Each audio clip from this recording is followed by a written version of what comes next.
Welcome to Techietalkee.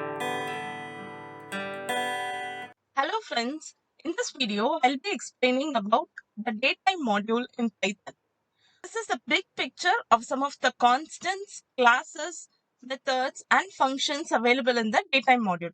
So in this video I'll not be covering the entire set of functionalities that Python provides in the datetime module.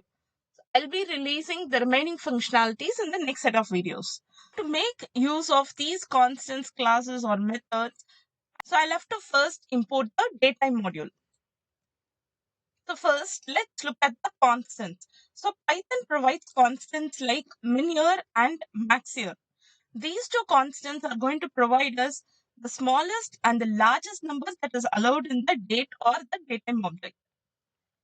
So here I have two print statements where I'm trying to print the values of the constants, which are the min-year and the max-year. So if I execute this code, I can see that the min-year that is allowed in the datetime module is 1 and the max-year is going to be 9999. In the datetime module, we have classes like date, datetime, time delta, time, and the time zone. So each of these classes will have methods, descriptors, and attributes.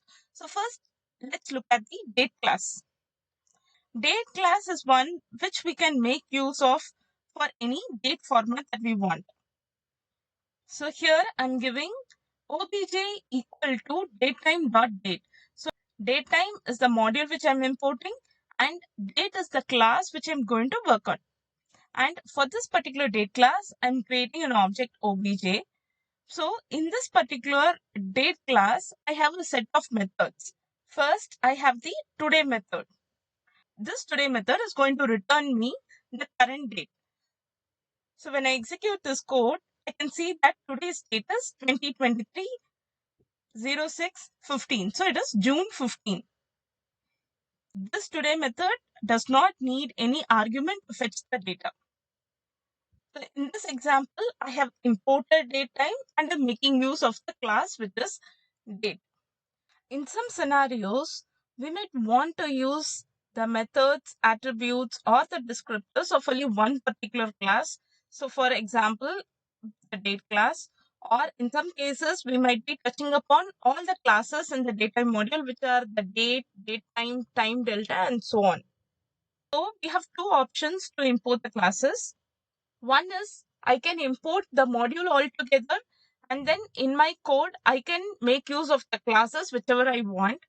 The other option is I can be very specific on importing only the required classes.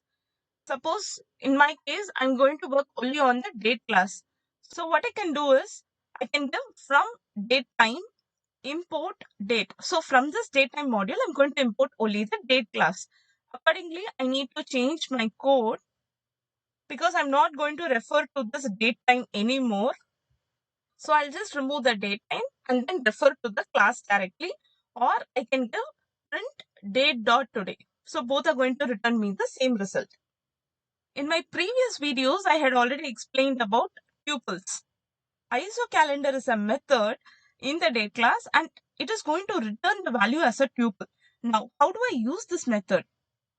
I can give obj.today.iso calendar. So if I execute this code, it is going to return me a tuple containing year, week, and the weekday. So these are nothing but the ISO year, the ISO week, and the ISO weekday. So actually, there are different kinds of calendars that are being followed. And we follow the Gregorian calendar in which we have 365 days, and every 4 years we are going to have the leap year. We also have an ISO calendar, which will be used mainly for the government and for the business purposes. So it has either 364 or 371 days in a year. So in this ISO calendar, the first week of a year will start on a Monday. So there will be 52 to 53 complete weeks in a year. And the ISO week year is going to be the Gregorian year of that week's Thursday. So for example, here I'm printing the ISO calendar tuple of this particular date. It is 2020 January 1. The Thursday of this particular week is on 2020. So this tuple is going to return the value of the year 2020, and it's going to be week 1, and the weekday is 3 because the week always starts on a Monday. So 1, 2, 3. So weekday is going to return me 3. Let's consider another example where I'm going to give 2021. So in this example, it's 2021 January 1. So in this week, the Thursday falls on 2020. So the ISO calendar is going to return me the year as 2020 and the week to be 53 and weekday is 5, meaning 28 is considered to be weekday 1, 2, 3, 4, and 5. So this is how the ISO calendar is calculated.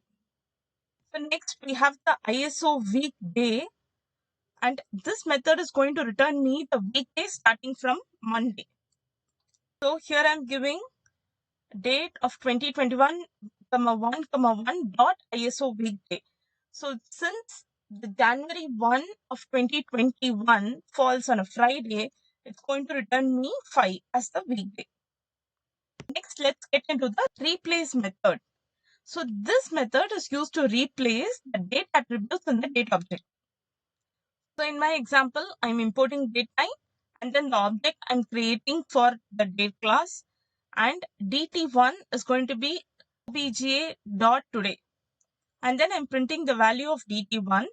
In the next variable dt2, I'm going to assign the value of today, but I'm going to replace the year to be 2019, and then I'm going to print the value of dt2.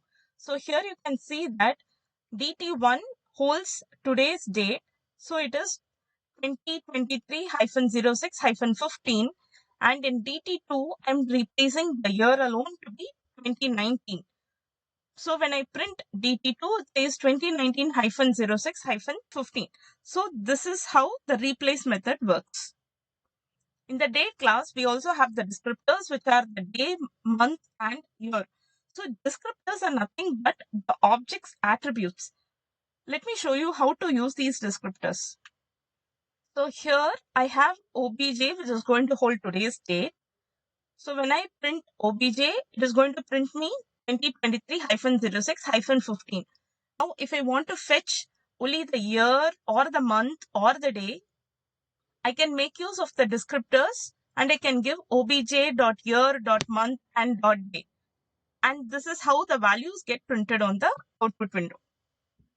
Next, let's look into the attributes in the date class, and they are max, min, and resolution. What are these attributes going to do? So it is going to tell me the minimum date that is supported in Python, the maximum date that is supported in Python, and the resolution, which is the difference between the two dates that is allowed in Python. So this is the minimum allowed date, and this is the maximum allowed date, and this is the difference that is allowed in this date object. The next class that we are going to look into is the datetime class. The date class allows us to access or manipulate the date part alone, irrespective of the time. So whereas this datetime class can be used to access both the date and the time part. Now is a method in datetime class that will return the datetime object containing the current local time. I'm giving print datetime.datetime.now. So you might be a little confused on why I'm giving two datetimes here in this print statement. The first datetime is the datetime module, and the second datetime is the datetime class that we are looking into, and now is a method in this datetime class. So if I execute this code, I can see that this datetime.now is going to return me the time in this particular format, which is year, month, day, hour, minutes, seconds, and milliseconds. For example, instead of the current local time, I want to fetch the current UTC time. So I can do that by calling UTC now. So this is the time in UTC. and the format is going to be the same. So having seen the now and the UTC now methods, I want to retrieve only the date part from them. So in this case, I'll use the date method on now or the UTC now. I'll give UTC now dot date. So if I execute this code, I can see that I'm getting only the date part from this UTC time. Similarly, we also have the time method that is going to retrieve only the time part, which is in hours, minutes, seconds, and milliseconds. As we had already seen in the date class, we have a replace method in date time also, using which we can replace the attributes of the date time.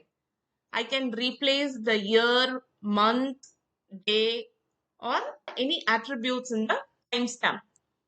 In this example, I have one print statement which is going to print the current local time.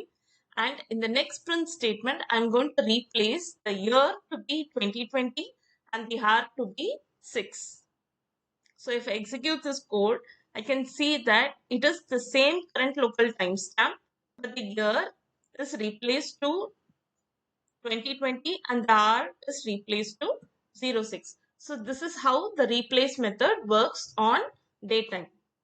As in the date class, we also have descriptors in the datetime class, which are hour, minutes, and second. So here I have 4 print statements. One is going to print the current local time. The other one is going to print only the hour, the other one the minute, and the next one the second. So as you can see here, the hour, minute, and the second part is printed in the output window. But one thing that you have to clearly note here is that in the dot minute, you have to write the complete word, that is minute, and not min, because this min refers to the datetime attribute that is going to return the minimum allowed datetime. Next, in the datetime class, we also have attributes which are max, min, and resolution. So this is pretty much the same as we saw in the date class. That is the minimum allowed value, the maximum allowed value, and the resolution. But just that the min, max, and the resolution values here includes the timestamp as well. Next, let's move into the class time delta. So time delta object, it returns the difference between two dates or time. So here what I'm doing is I'm printing the date time dot time delta of hours equal to 3, minutes equal to 30, and seconds equal to 20. So let's execute this code and see what happens. So this is how string representation is formed based on the data that is provided as arguments. So the next set of print statements are providing minutes, seconds, or hours and trying to identify the total seconds that are there in that particular time frame. So here I have given TD, which is the object of this particular class, equal to datetime dot time delta of seconds equal to 20 plus 20. So in this case, seconds is going to be 40. So if I print the total seconds here, it is going to print me 40. Next, I'm giving minutes equal to 3. So how many seconds are there in 3 minutes? It's 180 seconds. So that is what is getting printed in my output window. Next, I'm giving hours equal to 1. So in 1 hour, I'm calculating how many total seconds are there, and that is what got printed here as 3600. So this is how the total seconds work in the time delta class. Hey guys, hope you now understood about some of the classes and the methods, descriptors, attributes within the class in the datetime module. Thank you for watching this video. If you have any queries, you can reach out to me at techietalkee@gmail.com. Happy learning and have a great day.